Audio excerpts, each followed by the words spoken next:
Boa noite, povo de Deus. Boa noite, arautos do Senhor Jesus. Sejam muito bem-vindos, amado, a mais um Jornada ao Santuário, tá?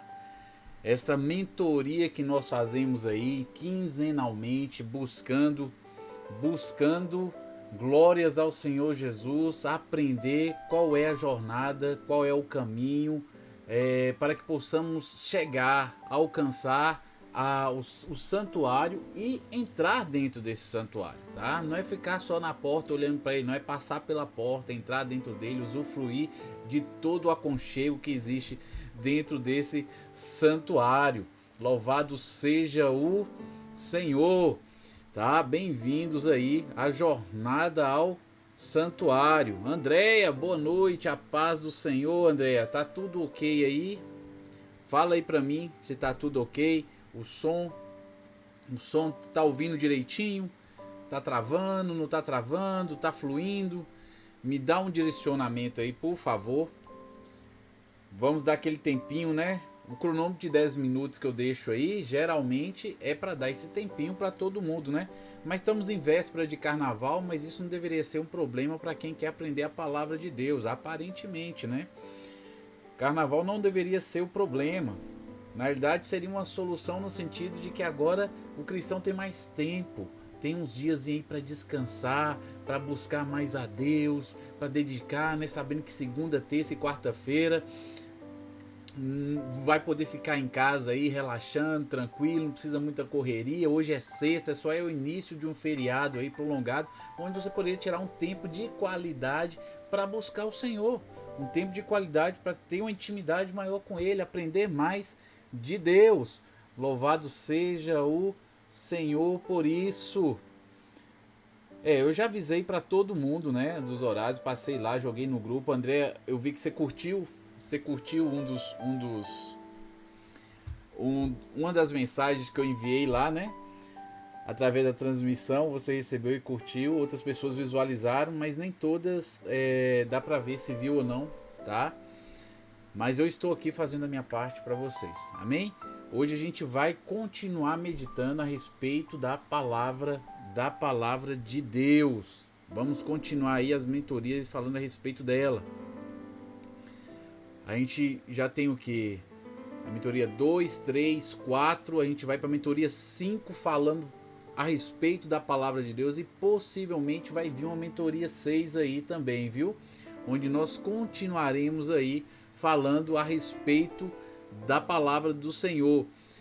A mentoria 1 eu falei a respeito da jornada ao santuário. Foi a partir da mentoria 2 que eu comecei, entrei dentro do módulo do Alicerce Eterno, né, onde eu comecei a falar sobre o que é a palavra de Deus, tá? A gente vai estar dando continuidade. Não vou terminar hoje, porque eu vi que ia ficar bastante extensa a live. A gente está tentando manter ela ali dentro mais ou menos de 1 hora. A última live foi 1 hora e meia. Então eu estou tentando deixar ela ali mais ou menos por volta de 1 hora, para não ficar pesado, não ficar cansativo. Para aqueles que às vezes não tem tempo para poder dedicar aí, né? Fica muito corrido. Então eu dividi a live hoje, tá? São 4 pontos que a gente deveria abordar. A gente vai abordar 2 pontos hoje e 2 pontos ficarão para a próxima live. Então terá uma mentoria 6 dentro ainda do Alicerce Eterno, tá vendo? Quando a gente entrou aqui na jornada, o planejamento era somente uma aula dentro do Alicerce Eterno, e já estamos indo para 4, indo para 5 aulas somente aí. Daí você já percebe, já tem noção de que a mentoria possivelmente vai percorrer aí durante o ano. Ela deveria terminar por volta de julho a agosto. Eu acho que ela já vai entrar setembro e outubro, tá? Eu estou tentando manter ou criar ou divulgar aqui um material com mais detalhe possível para ajudar qualquer pessoa, desde aquela que não tem compreensão nenhuma, entendimento nenhum da palavra, e ele vai começar a ver ali as aulas a partir da mentoria 1, 2 e caminhar aos pouquinhos, e quando ele concluir a última A última mentoria que ele concluir conosco, ele vai ter todo o conhecimento necessário ali, tá? Não vai ser mais ignorante a respeito do propósito, do projeto, né? Do motivo, dos porquês, às vezes, que fica no coração do descrente em relação a Deus. Não vai ter mais desculpa. Pelo menos intelectualmente ele vai entender e compreender o porquê de Cristo ter vindo, ter nascido e ter morrido, tá? E justamente, Andréia, justamente. Ó, Neide, boa noite, Neide. Deus abençoe sua vida. Então vamos orar para dar continuidade aí à nossa mentoria, e à medida que estiver passando o tempo, aqueles que estiverem disponíveis vão estar entrando, né? Todos já receberam. Vou mandar só um último aviso aqui pro pessoal. Já estamos online.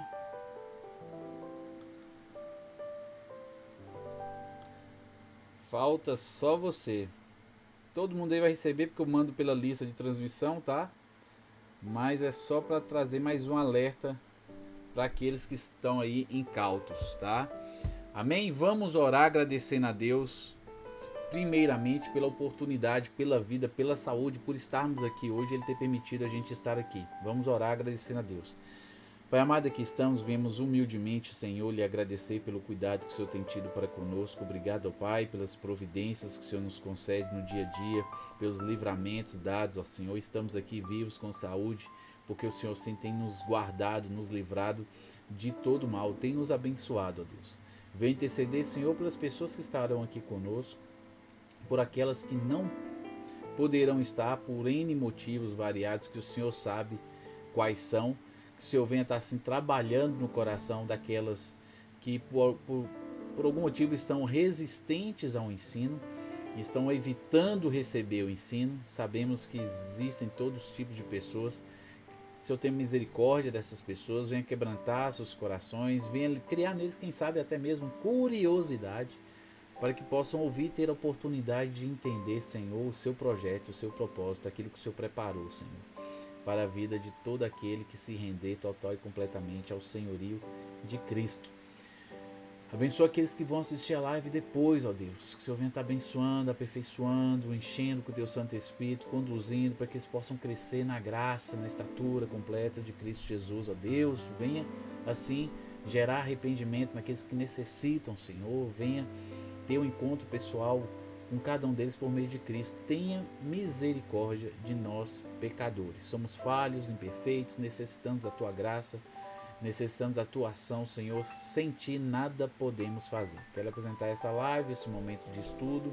Que o Senhor venha ser comigo, me dando sabedoria, discernimento do alto aí, para que eu possa ser um instrumento útil nas Tuas mãos a propagar as verdades contidas na Bíblia, e que a mentoria de hoje sirva aí para a edificação daqueles que estiverem buscando a Tua face, e que o Senhor venha gerar convencimento, arrependimento para aqueles que necessitam. Vá assim nos abençoando, é no nome de Jesus que oramos, e todos dizem amém? Amém, gente? Então vamos, né? Vamos dar sequência aí, enquanto a gente vai continuando, as pessoas vão entrando aos pouquinhos. Tomara que elas não tenham viajado para o carnaval, né? Tomara. Que Deus tenha misericórdia. Às vezes foram para casa dos pais, né? E aí estão em viagem, aproveita o feriado para visitar o papai, mamãe e tudo. Essas coisas assim acontecem também, tá? Vamos lá. O que é a palavra de Deus? A gente está abordando esse assunto desde a mentoria número 2. O que é a palavra de Deus? E a gente dividiu esse contexto em 3 aspectos. Nós falamos que a palavra de Deus, em sua essência, tá? Em seu íntimo, naquilo que realmente é o mais importante, a palavra é o próprio Deus, o Filho de Deus na realidade. A palavra é Jesus Cristo. E lá na mentoria 2, nós discorremos aí vários versículos na Bíblia, mostrando aí, revelando que a palavra se fez carne, que a palavra existia em Deus desde a eternidade. Cristo estava no Pai, Ele veio do Pai, voltou para o Pai. E a gente falou sobre todo esse contexto aí a respeito da palavra ser, em essência, o próprio Jesus, tá? Então, A importância da palavra de Deus é justamente porque ela não é uma coisa, ela é uma pessoa. Então a gente falou sobre isso lá na Mentoria 2, tem 1 hora só sobre isso. Se você ainda não viu, vai lá, assiste, tá? O segundo contexto que a gente mostrou a respeito da palavra é que ela se manifesta através da comunicação verbal, né? Deus faz decretos, Deus se comunica com o ser humano, fala diretamente, fala por meio de profetas. Então, a palavra de Deus ela é conhecida inicialmente por meio de Cristo, por meio de Jesus. Em essência, a palavra é o próprio Cristo. E Deus usa a voz, usa o som. E através deste som da voz, do poder da palavra, ele criou as coisas, ele sustenta as coisas. A gente falou isso na mentoria número 3, tá? Ele fala diretamente com as pessoas, quando ele falou com Jesus ali no batismo, quando ele falou com Abraão, da sarça ardente, por exemplo, momentos que Deus fala e as pessoas escutam, no Monte da Transfiguração, é outro momento em que Deus falou, tá? Então outra forma de manifestação da palavra de Deus é através do som, através de forma verbal. A gente falou isso na mentoria número 3. Na mentoria número 4, nós entramos e falamos a manifestação de maneira escrita. Então depois de falar, depois de usar os profetas para falar, tá? Ele usou esses mesmos profetas para poder escrever aquilo que ele queria, para deixar aí a palavra dele escrita, para que outras pessoas no futuro, em outros tempos, tivessem a oportunidade de entender o projeto, o propósito, tá? E toda a história aí de redenção que Deus desenvolveu aí para a humanidade, tá? Então, através da manifestação da comunicação verbal veio a comunicação escrita, que é daí que vem a palavra de Deus, a Bíblia. E a gente falou a respeito disso na live passada, na mentoria 4, nós falamos aí de como é que é estruturada a Bíblia, Antigo e Novo Testamento, os livros que a constituem, como é que eles foram separados e tudo. Nós falamos a respeito disso na live pregressa. E para falar a respeito disso na live pregressa, a gente usou de perguntas e respostas para facilitar, de forma didática, facilitar aí a compreensão a respeito desse assunto. Então eu fiz algumas perguntas. Deixa eu passar aqui, né? Aqui a forma escrita, a gente viu pelo dedo de Deus e através dos homens, os profetas, né? E a gente usou perguntas. Deixa eu desligar aqui o WhatsApp, senão vai ficar buzinando aqui à medida que alguém tenta conversar comigo. Eu usei de perguntas e respostas para facilitar aí a compreensão desse contexto aí da manifestação através da escrita. A gente falou de onde é que surgiu o termo Bíblia, nós falamos quem era o autor da Bíblia, que é o próprio Deus. Nós falamos a respeito da estrutura da Bíblia, de como ela foi formada, Antigo e Novo Testamento, quais eram os livros no Antigo Testamento, como é que eles eram divididos, e quais eram os livros do Novo Testamento, como eles eram divididos. Falamos sobre cada aspecto nesse sentido. Nós respondemos porque faltam 7 livros aí que estão na Bíblia católica, não estão na Bíblia evangélica. A gente explicou que isso não é por causa que os evangelhos desprezaram esses 7 livros. Esses 7 livros são históricos, tem valor histórico esses 7 livros, só não podem ser contados como palavra de Deus. E quem decidiu isso não foi nenhuma igreja protestante, não foi nenhum crente, nenhum evangélico que decidiu remover esses livros aí. Os próprios judeus, na época em que eles foram escritos, não os consideravam como palavra de Deus. Eles eram acrescentados aos escritos num apêndice, como um acréscimo de informação, e não como algo participante da palavra, tá? Eles é que consideraram que aquilo não tinha valor de inspiração divina, não foram os evangélicos, tá? Então, nós terminamos falando a respeito aí, ou fazendo a pergunta que a gente deixou para responder no dia de hoje, tá? Como posso ter certeza de que a Bíblia das minhas mãos é a mesma de 2000 anos atrás? Tá? Essa que foi a última pergunta que nós fizemos e que eu falei que deixaria para responder no dia de hoje, porque somente essa aí já daria uma aula e na realidade já virou duas, porque hoje eu vou falar só a metade, né? A gente vai abordar 4 tópicos aí, e desses 4 eu vou falar 2 e 2 vai ficar para daqui 15 dias, para uma mentoria número 6. Daí você viu que o nosso módulo Alicerce Eterno, que era para ser apenas uma aula, já virou 4 e vai para 5. Então, eu estou tentando fazer isso com o maior cuidado e com o maior detalhe possível, porque pessoas que não são cristãos ou pessoas que estão no início da sua caminhada cristã, possivelmente no futuro, se for da vontade do Senhor, terão a oportunidade de assistir este curso aqui, né? Vai virar um curso. Nós estamos fazendo mentoria porque eu estou fazendo ao vivo, mas ele no final vai se tornar um curso, com todas as aulas já gravadas.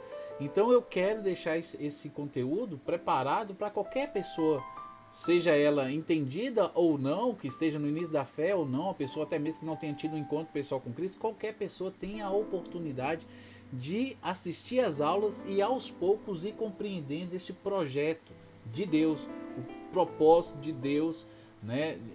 O que é que Deus fez para que tivéssemos hoje a oportunidade de voltar a ter um relacionamento, uma intimidade com Ele. Amém? Tá todo mundo aí comigo? Coloca um joinha aí para eu saber que tá todo mundo aí comigo, para ver se tá chegando para vocês. Tá chegando para vocês realmente. Tá chegando para vocês aí o áudio, o vídeo.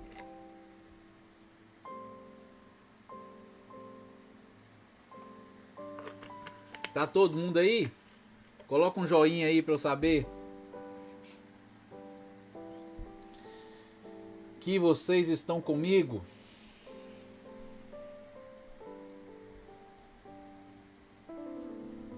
Fagner, cadê Farley, Fagner?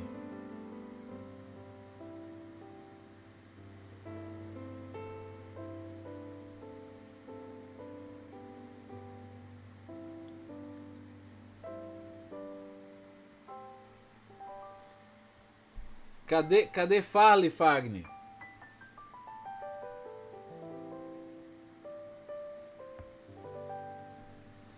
Farley colocou aqui joinha aqui, mas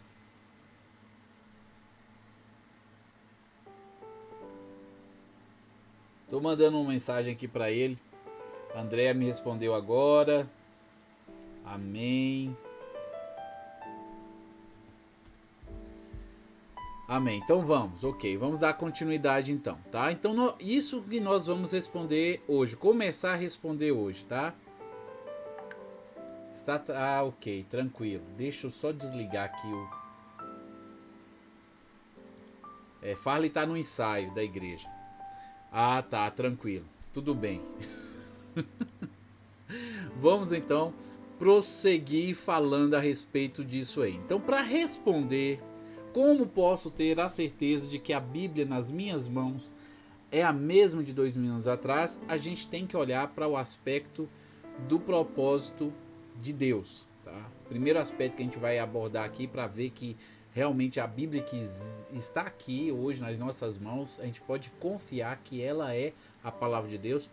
Primeira coisa que nós temos que ver é o propósito que Deus tem com esses escritos, tá? E com nós, seres humanos. O propósito de Deus tem que ser avaliado e examinado.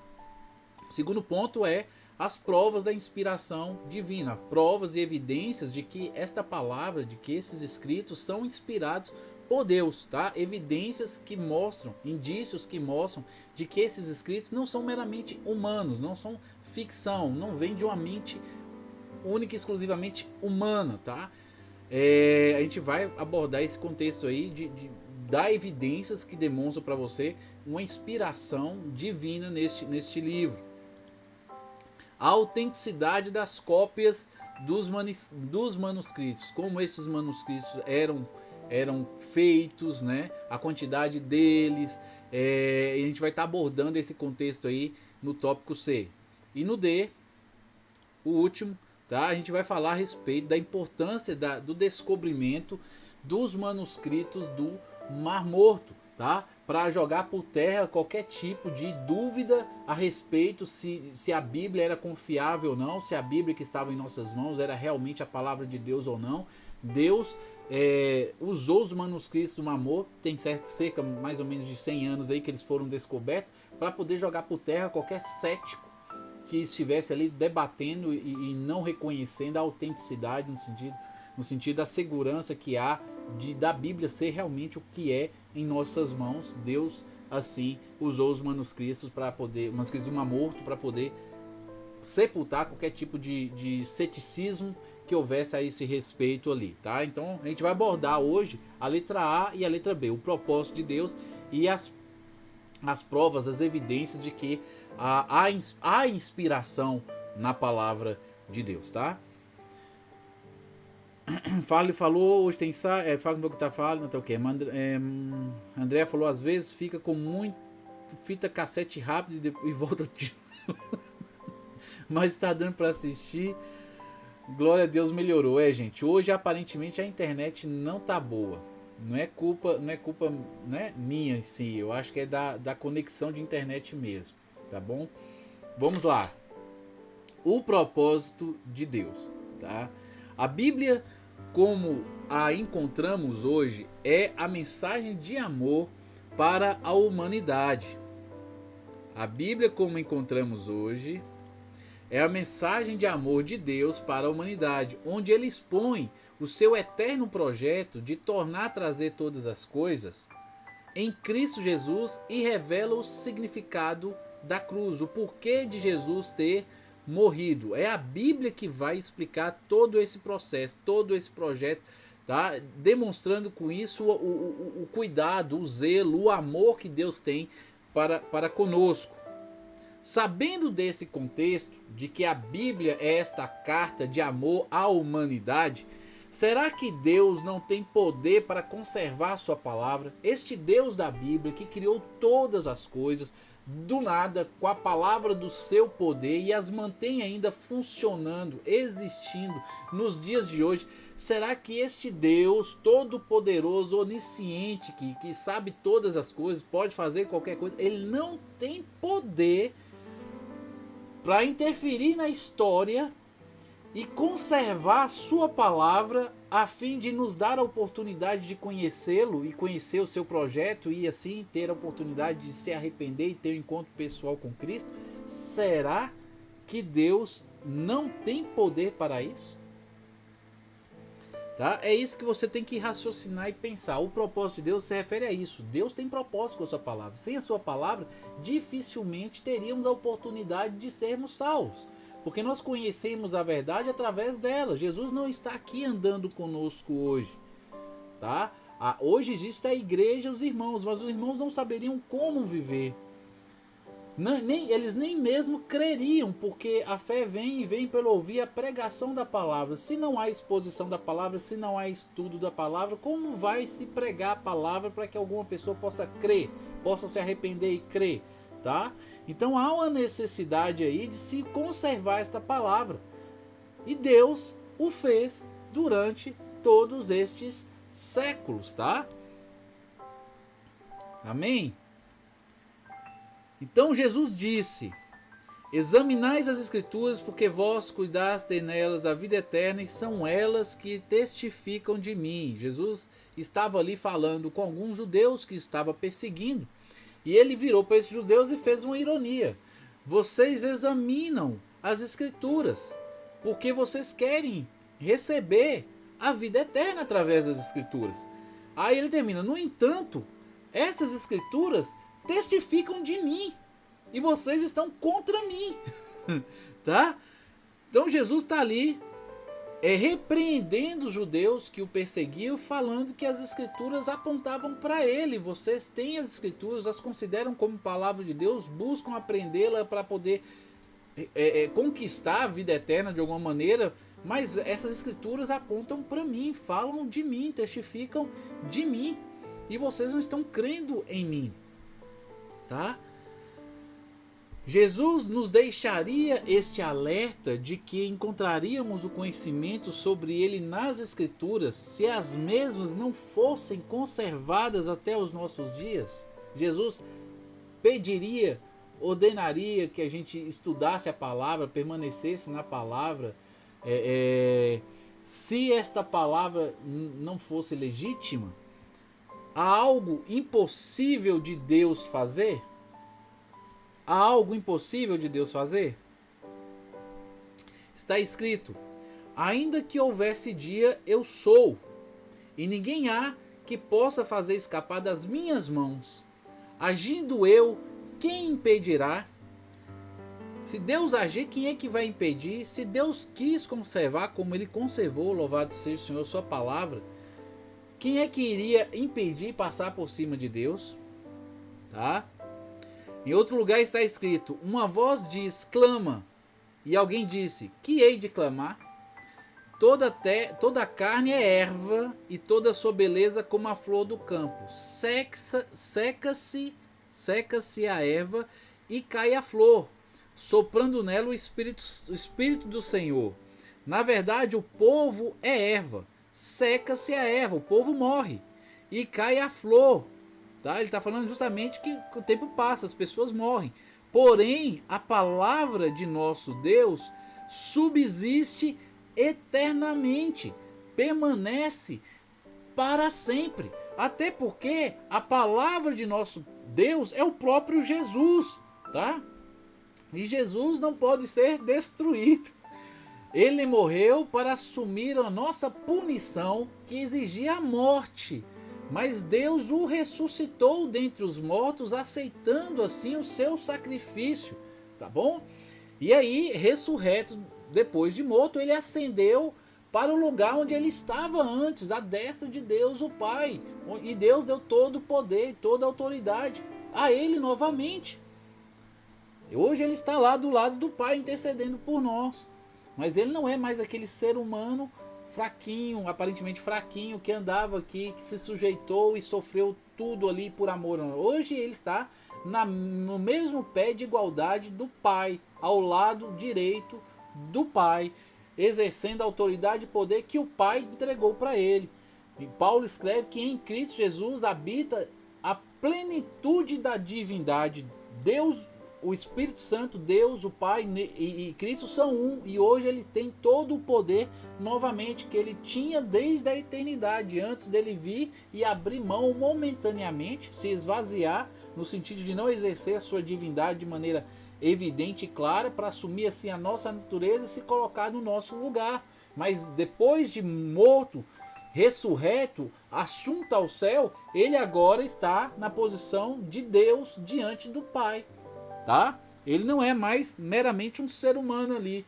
Ele está manifestando todas as suas prerrogativas divinas, ok? Lá no céu, louvado seja o Senhor. Então, essa palavra que é Cristo, ela é eterna. E ele se manifestou através do som e através da escrita. Quando a gente lê, estuda e aprende a Bíblia, estamos aprendendo a nos relacionar com Cristo. À medida que a gente tem comunhão com a palavra de Deus, a Bíblia, em termos de aprendizado e prática, a gente está exercendo comunhão com o próprio Cristo, com o próprio Jesus. Ao nos submeter à vontade dele, escrita nas Sagradas Escrituras, estamos desenvolvendo intimidade com ele, nos tornando um com ele, porque a sua palavra é-nos enxertada, a sua palavra vem fazer parte de nós, e à medida que ele nos preenche com a sua palavra, mais de Cristo vai tomando conta de nós, mais de Cristo há dentro da gente, tá? Mais intimidade, mais comunhão, mais unidade vamos tendo com o próprio Deus, com o próprio Cristo. Amém? Glórias ao Senhor. Então o homem vem ao mundo e morre. Quantas gerações já se passaram desde que Adão e Eva andaram aqui na face da terra? Quantas gerações de família já não passaram desde lá para cá? Tá? Mas a palavra de Deus permanece aí. Ela não foi destruída. É mais fácil o mundo acabar do que a palavra de Deus ser transformada, do que a palavra de Deus ser mudada. Pois Jesus prometeu e ele disse: passará o céu e passará a terra, mas as minhas palavras não hão de passar. tá? Lucas 21, verso 33. Então, amados, sabendo que Deus tem todo o poder, você acha que a Bíblia foi alterada? Ou que a Bíblia não é mais a mesma? Que Deus não teve a capacidade de preservar esta Bíblia? Você acha que Ele não teve a capacidade de preservar essa Bíblia? Me responda aí. O que é que você acha?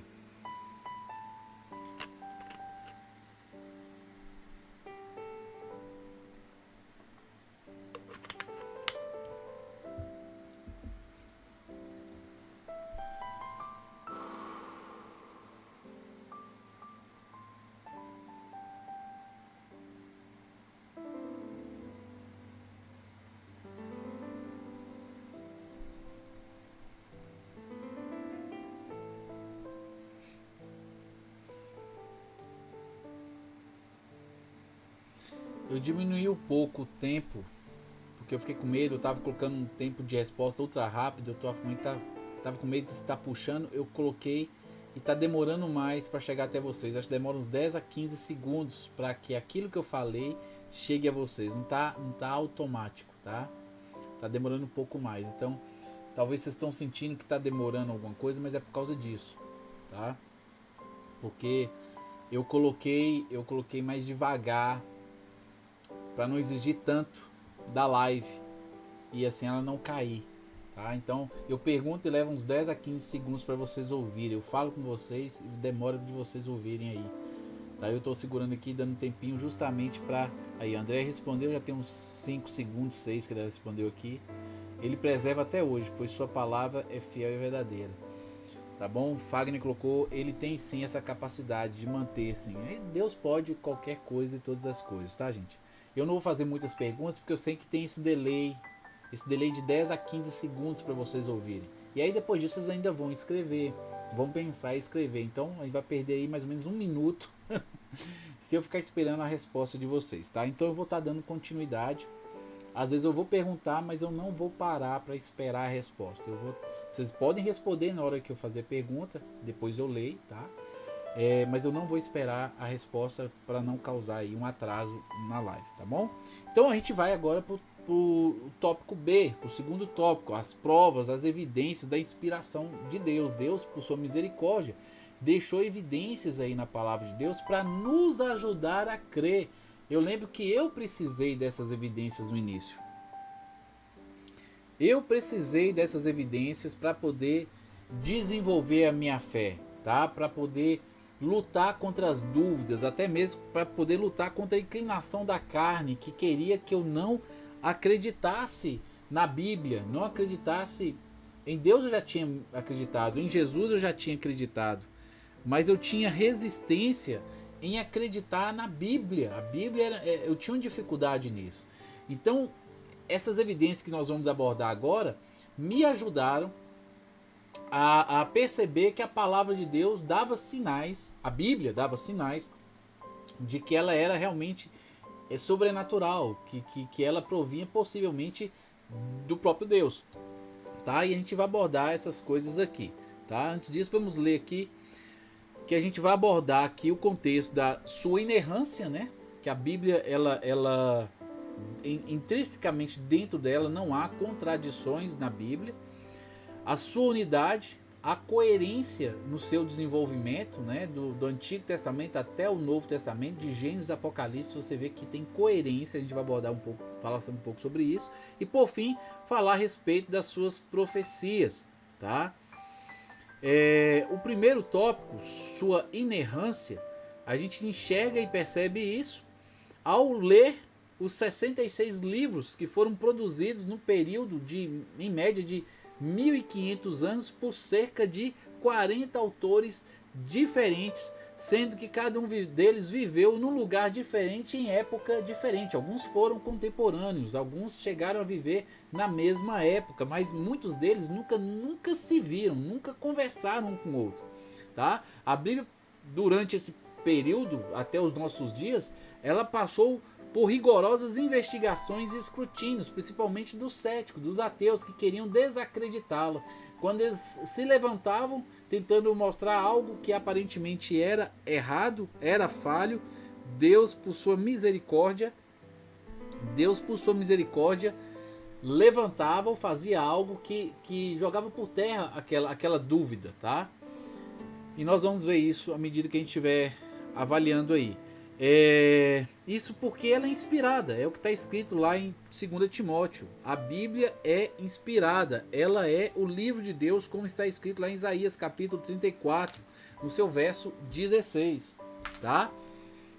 Nem mesmo as mais recentes descobertas científicas contradizem o que está escrito na Bíblia. Então, aquilo que os cientistas descobrem que realmente é ciência de verdade, comprovada em laboratório. Quando você vai para a Bíblia, você encontra indícios de que Deus já falou sobre isso lá. E nós vamos expor algumas dessas situações agora para você ver, tá?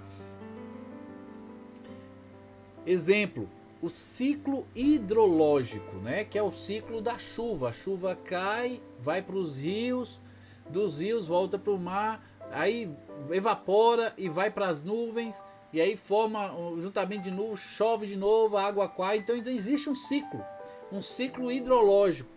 E na Bíblia esse ciclo hidrológico foi demonstrado pela primeira vez em 3000 a.C., no livro de Jó, tá? E foi confirmado pela ciência apenas em 1700 depois de Cristo. Então há um hiato aí, uma separação desde quando Deus menciona como acontece o ciclo hidrológico nas Sagradas Escrituras, até a confirmação da ciência. Existe aí um período de tempo de quase 4.700 anos. E aí Deus já tinha falado, tá? Quando você lê lá em Jó, capítulo 36, versos 27 e 28, tá escrito: porque reúne as gotas das águas que derramam em chuva do seu vapor. Ó, pra você ver, que coisa extraordinária. Porque reúne as gotas das águas que derramam em chuva do seu vapor. Então a água evapora, forma as nuvens, então ela é reunida nas nuvens e depois derrama, né? Porque reúne as gotas de água que derramam em chuva do seu vapor. Ele já está falando aqui o ciclo de evaporação, formação de nuvem e derrama gota de água por causa da evaporação, a qual as nuvens destilam e gotejam sobre o homem abundantemente. Isso está lá escrito em Jó, que foi o primeiro livro escrito, o mais antigo livro escrito da Bíblia é Jó, tá? Foi o primeiro, é o que retrata mais antigamente assim, a humanidade ali nesse quesito, é o livro de Jó. Ele tem cerca de 3.000 anos. 3.000 anos, a referência do tempo onde está abordando ali. Jó é mais ou menos isso. Quando Moisés escreve Gênesis, Êxodo, o Pentateuco, né? Ele escreve por volta de 1500 antes de Cristo. Mas a história de Jó é abordada, ele praticamente vivia ali, contemporâneo ali de Noé, talvez. Noé ou logo após o dilúvio ali. Ele mais ou menos naquela fase ali, era mais ou menos onde ele vivia, Jó, tá? Jó vivia. A história dele é uma das mais antigas nesse quesito do livro Jó. Vamos lá, vamos continuar. Todos os ribeiros vão para o mar, e contudo o mar não se enche. Para o lugar para onde os ribeiros vão, para aí tornam eles a ir. E a gente sabe que praticamente todo o rio que existe na face da terra, praticamente quase todo, corre em direção ao mar. Ele deságua no mar, tá? Boa parte deles. Os que não desaguam no mar, desaguam em algum rio que vai desaguar no mar, tá? E isso foi escrito em Eclesiastes, capítulo 1, seu verso 7, tá? Foi escrito possivelmente por Moisés, Senhor, Moisés não, Salomão, né? E Salomão que escreveu Eclesiastes, né? Então, para você ver. Entretanto, a ciência não havia entendido o ciclo hidrológico até esse processo ser corretamente identificado por Perrault e Mariot. É francês, eu não sei falar francês. Vou falar em português. Perrault e Marriott, né? Vou falar em português porque eu não sei falar francês. Por volta de 1700, gente. Por volta de 1700 foi quando eles descobriram esse ciclo, e esse ciclo já estava escrito no Antigo Testamento, tá? No livro de Jó e no livro de Eclesiastes. Vamos lá, letra B. A terra está suspensa num espaço vazio. Isso foi exposto na Bíblia no livro de Jó e confirmado em 1543 depois de Cristo. Então tem cerca aí de 500 anos, mais ou menos, que isso foi descoberto. Então é muito recente, mas na Bíblia já estava falando sobre isso. Está lá em Jó 26:7, lá fala: Ele estende o céu do norte sobre o vazio e faz pairar a terra sobre o nada. Quando você vê uma foto da terra vinda do espaço, tudo está escuro e parece que a terra está pairando no meio do nada, tá? Essas fotos que você vê na internet aí, da terra, uma bolinha azul, Deus já tinha feito uma ilustração disso em Jó, falando a respeito de como a terra era vista do espaço, tá? A ciência não havia descoberto isso até a declaração de Copérnico em 1543 depois de Cristo. Letra C. O ar é pesado. Isso foi exposto na Bíblia, também no livro de Jó, e confirmado na ciência em 1643 depois de Cristo. O ar ser pesado fala sobre a gravidade, tá? A gravidade, há peso no ar. Quando deu peso ao vento e tomou a medida das águas, está escrito lá em Jó 28 e 25. Torricelli, um cientista italiano, descobriu a pressão barométrica de que o ar havia peso no ar em 1643 depois de Cristo, tá? Letra D. O tempo, o espaço e a matéria tiveram um começo. Isso foi exposto na Bíblia em 1450 a.C. e na ciência em 1915. Tem cerca de 100 anos que a ciência descobriu o Big Bang, né? O início de todas as coisas. Inclusive que isso confirma que no princípio Deus criou todas as coisas. Houve um princípio, houve um momento onde não havia nada, só existia Deus, né? Mas não havia nada criado. A própria ciência aponta para este momento onde do nada surgiu tudo. Do nada surgiu tudo. As primeiras palavras da Bíblia são no princípio. E em outras passagens, inclusive no Novo Testamento, existem referências ao começo do tempo. Em 1915, as equações da relatividade de Einstein sugeriram o começo do tempo, da matéria e do espaço. Mais tarde, essas equações foram confirmadas por meio de repetidas experiências. Aquilo que Einstein descobriu já estava revelado nas Sagradas Escrituras. Louvado seja o Senhor. Letra E. A primeira lei da termodinâmica. Na Bíblia, ela foi revelada por volta de 1450 e confirmada na história em 1842 depois de Cristo.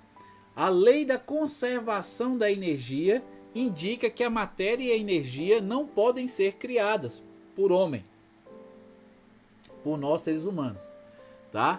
Nem destruídas. Elas podem ser convertidas. Então, nada se cria, tudo se copia ou tudo é transformado, tá? Você quando queima alguma coisa, por exemplo, aquilo não está sendo destruído, aquilo está se tornando energia, se torna fumaça, se torna gás carbônico que vai para a atmosfera, é absorvido depois pelas plantas, onde passa por um processo de fotossíntese, né? E é liberado o oxigênio de novo. Então não tem... Deus criou todas as coisas, e depois que ele criou todas as coisas, a gente está vivendo nesse ambiente fechado, onde nada se desperdiça, nada se perde, tudo se transforma. tá? Se uma coisa deixa de existir, ela se torna outra coisa, mas nada se perde nesse ciclo aí, tá? Existem muitas referências bíblicas à conclusão de Deus. Isto é, de que a criação estava terminada. Quando a gente olha ali para Gênesis, Deus cria todas as coisas e no sétimo dia ele descansa e ele fala que tudo foi feito, estava tudo perfeito, tudo era bom, tá?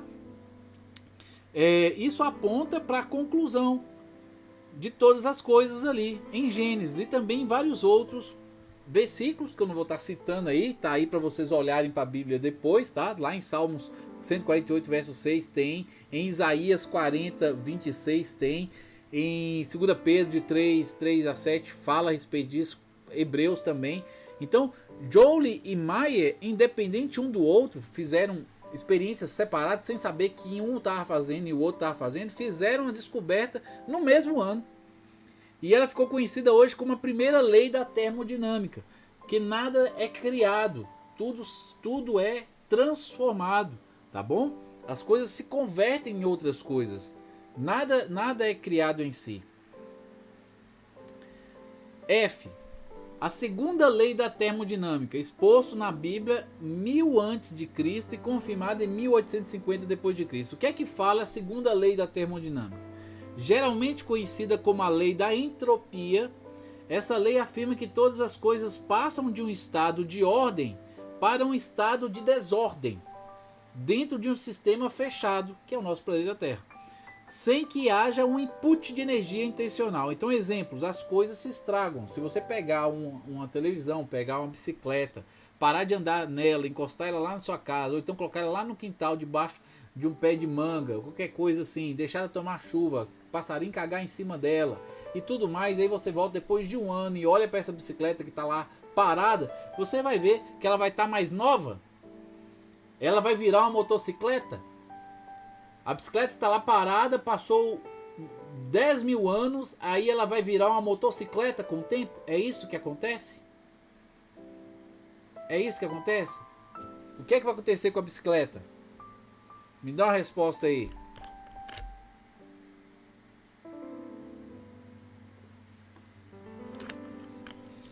A bicicleta vai envelhecer.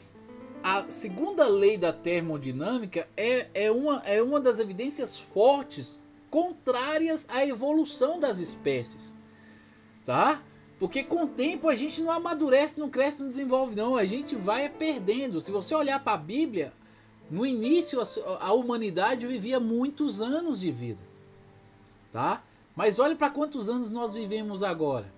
Com toda a tecnologia, com tudo mais que está acontecendo, só houve queda, tá? Então a segunda lei da termodinâmica, a entropia, mostra que as coisas estragam com o tempo. Não tem como você evoluir, não tem como você crescer. A bicicleta não vai virar uma motocicleta, da mesma forma como uma ameba não vira um ser humano, tá? Que a ideia da evolução é isso aí, que todo mundo veio de uma bactéria ali unicelular, uma ameba, que foi se unindo, formando outros tipos de estrutura, até virar um anfíbio, virar um réptil, virar um mamífero, e aí do mamífero vir um macaco, do macaco vir um ser humano. Estou fazendo aqui um resumo, mas é mais ou menos essa é a ideia da teoria da evolução, que a gente veio ali de uma ameba que estava num líquido coloidal ali, rico em substâncias, que a gente veio disso.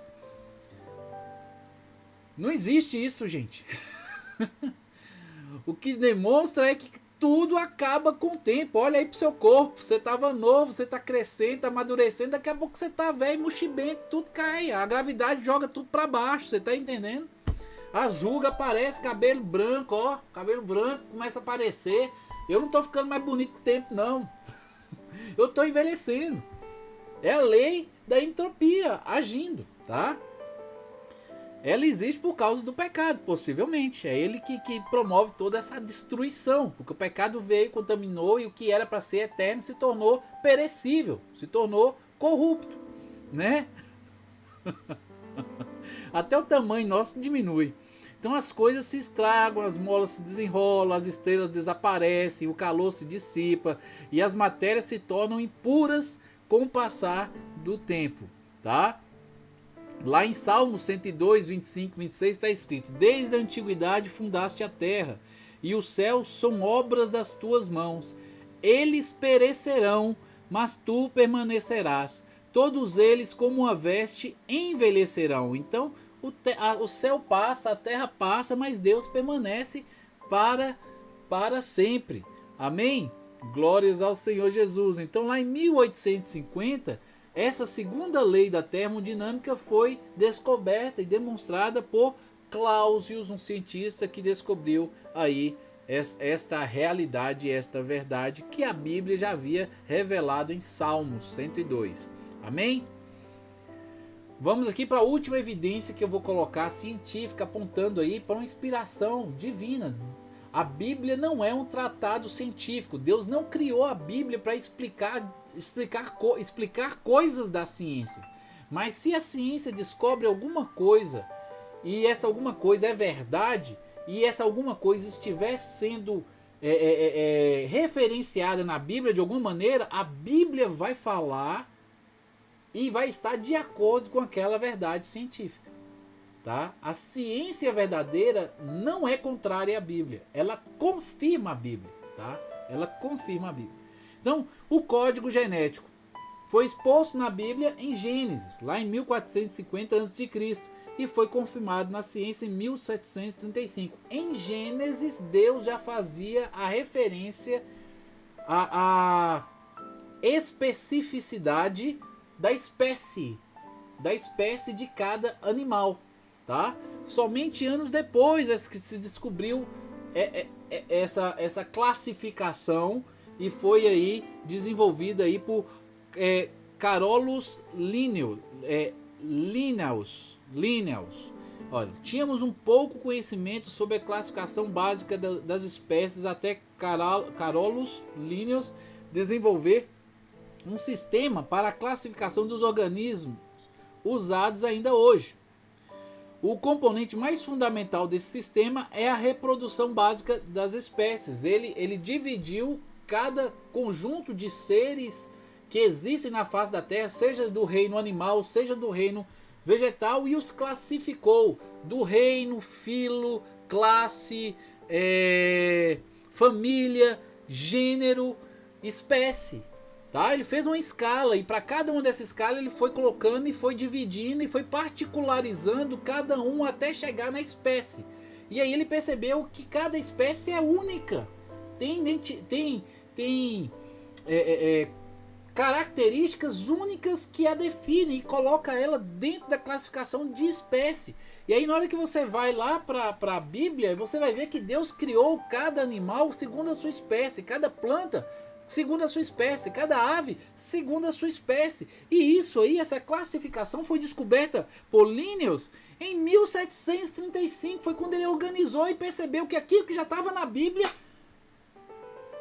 é onde o homem tinha que se organizar para poder chegar. Então você vê aí, né, o contexto da ciência descobrindo aquilo que já existia de uma maneira simplificada na palavra de Deus. Louvado seja o Senhor, tá? Então, voltando aqui, a gente já está quase terminando, a gente vai falar sobre também o contexto da unidade, tá bom? A gente falou sobre a inerrância, mostrando aí evidências científicas para apontar que a ciência não desabou na Bíblia. Se você for para a história, por exemplo, os achados arqueológicos, talvez eu traga alguma coisa a respeito disso na próxima mentoria. Os achados arqueológicos apontam para a veracidade das Sagradas Escrituras. Quando eles acham uma cidade que está enterrada no deserto, eles vão lá e descobrem lá aquelas pedrinhas cuneiformes que tem escritos nela contando a história da época, né? Os mitos e as lendas que eles acreditavam. Quando você vai estudar os mitos, as lendas, você compara com a Bíblia. Lá está registrado o dilúvio, lá está registrado que todo mundo veio de uma só família, tudo apontando para Gênesis, tá? A arqueologia falando. Então a ciência não é contrária. Qualquer historiador hoje, qualquer arqueólogo que se preze hoje, valoriza a Bíblia. Porque muitos achados arqueológicos A Bíblia ajudou a descobri-los. A Bíblia apontava a localização mais ou menos onde estavam as cidades. E eles foram lá e encontraram as cidades, tá? Então, esse ceticismo que existe hoje por parte da ciência, dessa ciência do mal que fala que a gente veio de macaco, essas pessoas aí, infelizmente, são servos de Satanás. E muitas delas são satanistas mesmo, de verdade. Estão lá e querem impedir que a população tenha acesso ao conhecimento científico verdadeiro que confirma a palavra de Deus. É isso que acontece. Quem controla a mídia, quem controla as escolas hoje em dia é contrário a Deus. E ele luta contra a verdade.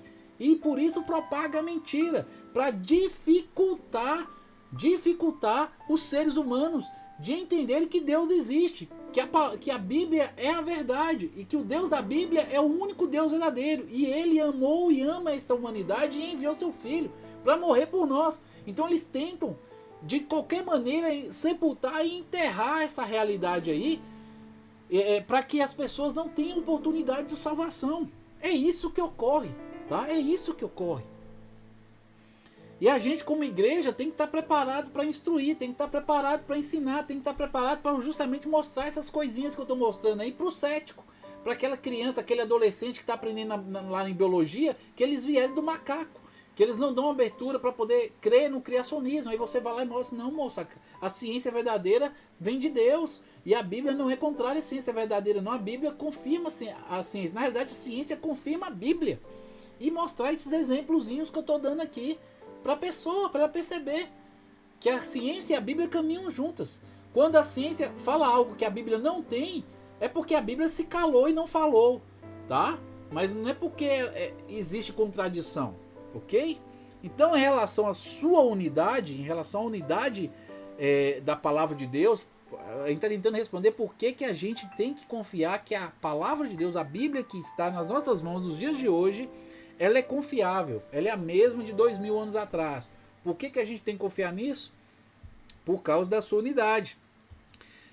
Você imagina isso, seria possível chegar a tal unidade de pensamento com 10 ou 12 eruditos escrevendo sobre um só tema? Você pede aí 12 pessoas para escrever a respeito de um tema qualquer, política, bolsonarismo, petismo, ou qualquer coisa que seja, né? Um tema aí que ele manda escrever. Você coloca 12 pessoas para escrever a respeito daquele tema. Você acha que as 12 pessoas vão ter concordância? Vão escrever da mesma maneira? Vão ter a mesma ideia? As ideias delas se correlacionarão de maneira a se complementarem uniformemente, como se elas estivessem construindo capítulos de um mesmo livro, onde não há discordância entre elas. Você acha que ia acontecer isso? Ia haver discordância, gente. Ia haver contradições, tá? Você imagina aí, se eu pedisse que alguém fizesse uma escultura, e aí eu pedisse para cada escultor de um continente diferente do planeta, um da América do Norte, outro da América do Sul, outro da Oceania, outro da África, outro lá da Índia, outro lá da Rússia, outro lá da Mongólia, outro lá da Europa, da França, da Itália, pegasse um escultor de cada lugar, de cada país e falasse o seguinte: eu quero uma escultura, eu quero um corpo de um homem formado, completo, pleno. E aí o cara fala assim: me dá a medida aí do que eu tenho que fazer. Não, você vai fazer o braço, aquele ali vai fazer a mão, aquele ali vai fazer o polegar, aquele ali vai fazer o pé, aquele ali vai fazer a cabeça, aquele ali... Aí eu vou passar para cada um tipo de coisa do corpo que eu quero. E aí o pessoal fala: mas qual é a dimensão que eu vou fazer? Não sei, você faz aí. Cada um faz aí do jeito que quiser fazer. Eu quero os pedaços tudo aqui daqui um ano. Aí as pessoas fazem os pedaços que eu mandei fazer, sem eu dar medida nenhuma. Elas do coração delas vão fazer o pedaço que eu pedi, do tamanho que elas acham interessante fazer. E aí depois de um ano eu junto todos os pedaços de todos os escultores que foram enviados de todas as partes do mundo. Eles nunca se viram, nunca conversaram um com o outro, nem sabia para quem que eu pedi, não sabia nada, não sabia tamanho, não sabia nada. Todo mundo vai mandar os pedaços para mim. E quando os pedaços chegam para mim, eu monto os pedaços, colo todos perfeitamente e forma uma escultura perfeita de um corpo de um ser humano perfeito. Todas se encaixam perfeitamente, sem erro nenhum, milimetricamente encaixados, perfeitos. Gente, isso é a Bíblia. Quando você vê isso acontecendo, você sabe que o escultor dessa escultura foi um só, que inspirou cada um desses escultores que estavam espalhados sobre a face da terra a fazerem um pedaço do jeito que ele queria. Ele influenciou, ele inspirou, ele colocou a ideia na cabeça desse escultor. Esse escultor foi lá e desenvolveu a peça, a mão, o braço, o pé, a perna, a orelha, o cabelo, do tamanho que ele mandou fazer. E na hora que você juntou todas as peças e formou aquela estátua, você percebeu que havia um único escultor. Um único escultor que inspirou todos esses escultores espalhados. Isso é a Bíblia. A Bíblia é um único livro, formado de vários livros, e cada um desses livros foi escrito por uma pessoa diferente. Mas quando você encaixa os livros, eles têm uma introdução, eles têm um desenvolvimento, eles têm uma conclusão, eles têm coerência dentro deles. Não há concordância, não há contradições. É um único autor escrevendo uma única mensagem de amor para a humanidade. E aí a pessoa vai falar que isso não é evidência? Isso não é evidência de que existe algo maior que está influenciando e inspirando? Claro que é uma evidência, gente. É uma evidência. No entanto, há em toda a Bíblia uma unidade perfeita de pensamento, mesmo versando sobre os mais variados temas escritos por diversos autores de diferentes gerações. Isso porque se trata de um pensamento de um só autor. Deus. Deus. Essa unidade é um dos elementos que comprova sua origem divina. Louvado seja o Senhor por isso. Amém? Então agora a gente vai caminhar para as profecias. E as profecias é o que há de mais sobrenatural da parte de Deus para confirmar a inspiração divina da Bíblia e do porquê que a gente crê que ela permanece do jeito que Deus quer até os dias de hoje. As profecias são a maior evidência a respeito disso, tá? Talvez eu vou aproveitar como um bônus, e depois que terminar essa parte aqui, falando do que é a palavra, ainda no tópico aqui de alicerce eterno, eu vou fazer uma palestra bônus, daquilo que a gente fez no Instagram, tá? Falando sobre a maior profecia. Só que lá no Instagram a gente fez de forma bem resumida, né? Porque não tem espaço para colocar os versículos, para eu poder passar por eles, estudar cada um deles. E aqui, como o espaço é maior, tem como eu colocar os versículos bonitinho, fazer a montagem. Como depois o PowerPoint eu vou disponibilizar para vocês, vocês podem puxar esse PowerPoint, estudar direitinho e quem sabe até dar a aula na igreja suas, tá? A respeito aí da maior profecia. Tá? Lembra aquela profecia que a gente já estudou, acho que 2 vezes no Instagram já, em 2 anos, a gente estudou ela 2 vezes. Eu vou trazer ela como a maior evidência da ação de Deus, de que é Deus revelando todo o curso da história. É bom para poder consolidar mais ainda a evidência de que a Bíblia é a palavra de Deus. Então eu vou trazer essa aula bônus, vai ser uma aula bônus, onde eu vou falar sobre a maior profecia contida na Bíblia. E a gente vai fazer essa aula aqui para ficar registrado aí. O PowerPoint vai estar aí para que vocês possam usar depois para poder ensinar a respeito disso na igreja de vocês, tá bom? Amém? Então, olhando aqui o aspecto profecia, tá? Uma característica peculiar do Antigo Testamento que podemos usar como prova de sua inspiração são as suas profecias cumpridas. Tá? Nem o Alcorão, nem o livro de Mórmon, nem o Tripitaka dos budistas, nem os Vedas dos hindus ou qualquer outro livro que reivindique autoridade espiritual contém profecias. Apenas a Bíblia contém profecias que se cumprem como ela escreveu que iria acontecer. Apenas a Bíblia tem, tá? É a maior evidência de inspiração divina, são as profecias contidas somente na Bíblia. Nenhum outro escrito dito espiritual, dito de algum tipo de divindade, tá? Tem profecias, porque não existe, eles não sabem o futuro. Profecia é algo que se fala do futuro e que se cumpre segundo aquilo que Deus, que conhece o futuro, revela. É a maior evidência, a maior prova que a Bíblia é a palavra de Deus. São as profecias. Somente a Bíblia é o livro da profecia. Amém? Os antigos testamentos, o Antigo Testamento fala, por exemplo, do retorno dos judeus à terra dos seus antepassados. A gente sabe que depois ali de 70 depois de Cristo, quando Tito veio e destruiu Jerusalém, destruiu o templo, destruiu tudo ali, os judeus dispersaram.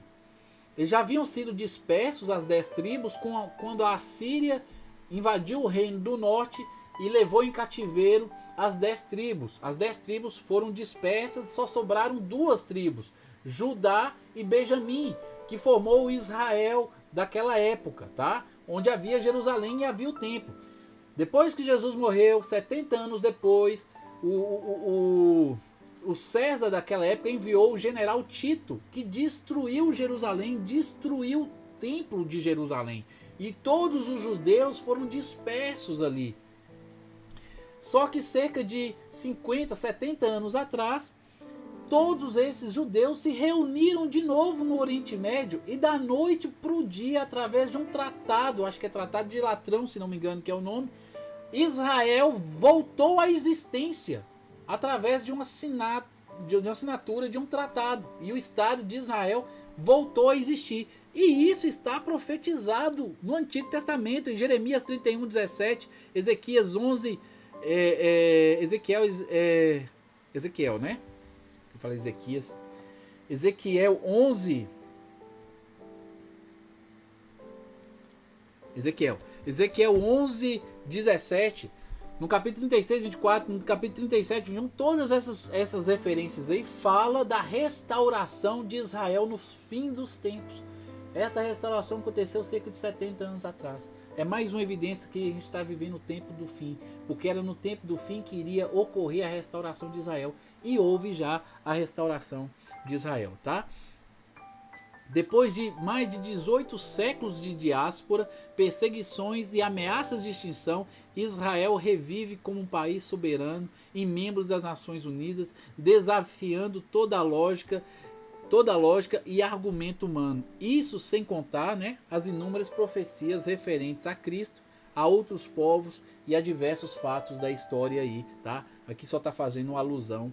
Quem está aí acompanhando a leitura nossa bíblica, que a gente está fazendo de domingo a quinta-feira no Instagram, profecias que Deus deu em Gênesis, a gente já está vendo cumprir agora em Êxodo. E a gente está tendo essa oportunidade de ver a profecia sendo mencionada, continuar lendo e percebendo a profecia ser concretizada à medida que a gente está lendo a Bíblia. Tá? Quem está participando, seguindo aí, está tendo a oportunidade de ver isso com seus próprios olhos à medida que a gente está lendo. Tá? Então, gente, terminando aí, deu 1h05. Hoje nós abordamos aí 2 aspectos aí que nos ajudam a perceber que a Bíblia que está em nossas mãos é a mesma de 2000 anos atrás. A gente viu aí o contexto do propósito que Deus tem com a palavra de Deus, que é justamente se revelar o seu projeto de salvação para com o ser humano. Então, se ele não conservasse essa palavra, não teria como a gente hoje ter um encontro pessoal com Cristo. Então, a gente viu esse contexto aí, a gente viu também provas através da inerrância da palavra de Deus, através da unidade da palavra de Deus e através das profecias que Deus coloca. A gente viu aí que todas essas nuances aí apontam para uma inspiração divina da parte de Deus nessas escrituras deixadas aqui à nossa disposição, tá? Que fundamenta, traz indícios e evidências que apontam justamente para a gente considerar a palavra de Deus escrita que nós temos hoje em dia como a palavra do próprio Deus deixada para cada um de nós. Na próxima aula nós vamos abordar a autenticidade desses escritos aí e a oportuna revelação dos manuscritos do Mar Morto ali, que nos ajudou aí a jogar por terra quase que definitivamente qualquer tipo de ceticismo em relação à autenticidade da palavra de Deus. Desde que os manuscritos do Mar Morto foram revelados, praticamente ninguém mais ficou duvidando. Não aceita porque não quer aceitar, mas não tinha mais o que se falar depois que Deus permitiu essa descoberta, ok? A arqueologia fala, as pessoas se calam, mas as pedras estão clamando. Através da arqueologia, nos nossos dias, muitas coisas que estão na Bíblia estão sendo confirmadas, e a cada dia que passa, a palavra, a veracidade, a confirmação de que o que está na Bíblia é legítimo, cada dia que passa fica mais forte. Amém? Glórias a Deus, louvado seja o Senhor. Oremos. Pai amado, aqui estamos, viemos humildemente lhe agradecer, Senhor, pelo cuidado que o Senhor tem tido para conosco. Rogamos misericórdia para com aqueles que não puderam estar. O Senhor sabe os motivos, se eles são legítimos ou não, mas o Senhor continue trabalhando nos corações destes que resolveram participar dessa jornada, resolveram receber as mentorias para poder aprender, crescer, desenvolver. Que o Senhor venha estar criando situação para que eles possam dedicar tempo para assistirem os estudos e estarem assim aprendendo, sendo aperfeiçoados, para que eles possam ser instrumentos nas tuas mãos para alcançar outros que necessitam compreender as verdades que são ditas aqui. Obrigado pela vida daqueles que estavam presentes.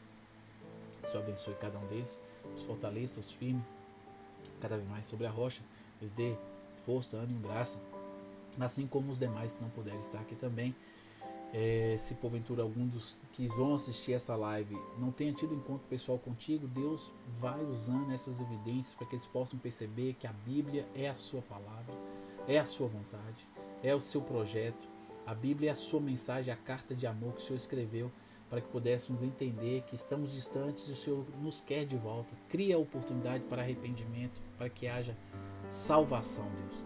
Tenha misericórdia, Senhor, desses que estão resistindo, desses que estão fugindo de ouvir a tua mensagem, Senhor. Lhes dê tempo para arrependimento. Obrigado, Deus, por esse dia. Obrigado por essa mensagem. É no nome de Jesus que oramos.